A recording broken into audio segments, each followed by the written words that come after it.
ఈరోజు అడుగుతున్నాను, ఫంక్షన్ అనగానే ఏంటి చెప్పండి? డ్యాన్సులు. అప్పుడు వరకు యేసుప్రభు వారి పాటలు 3 వేస్తారు. నెక్స్ట్ చెప్పండి, సిగ్గులు ఎక్కడ చెప్పండి. అప్పటి వరకు దేవుడి పాటలు ఫంక్షనే, మళ్ళీ దేవుడు ఫీల్ అవుతాడని మొట్టమొదటి పాటలు ఎవరికి వేస్తారు?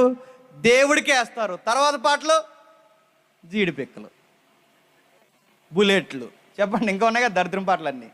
ఇలాంటి పాటలు అడుగుతున్నాను. ఇదేంటి ఇప్పటి వరకు ఈ పాటలు వేస్తారు, ఈ పాటలు అంటే అది సంతోషం. దేవుడి పాటలు అలా వేస్తే పాస్టర్ గారు అలా ప్రసంగం చెప్పుకుంటూ వెళ్ళిపోతే వీళ్ళకి సంతోషం ఉండదు. మరేముండాలి? డ్యాన్సులు, అడావుడు, అదో రకమైన సాంగ్స్ ఉండాలి. అవి ఉంటేనే వచ్చిన ఫంక్షన్కి వచ్చిన వాళ్ళందరికీ భలే జరిగింది రా ఫంక్షన్. భలే జరగడం అంటే ఏంటండి ఫంక్షన్? మంచిగా ఇలాంటి దైవజనురాలను తీసుకొచ్చి ఇలా నిలబెట్టి వాక్యం బాగా వినిపించారండి, చక్కగా సంసార విషయాలు చెప్పారు, బాగా వాక్యం విని ఇంటికి వెళ్ళారండి అని అన్నప్పుడు బాగా జరిగిందంటే బాగుందండి. బాగా జరిగింది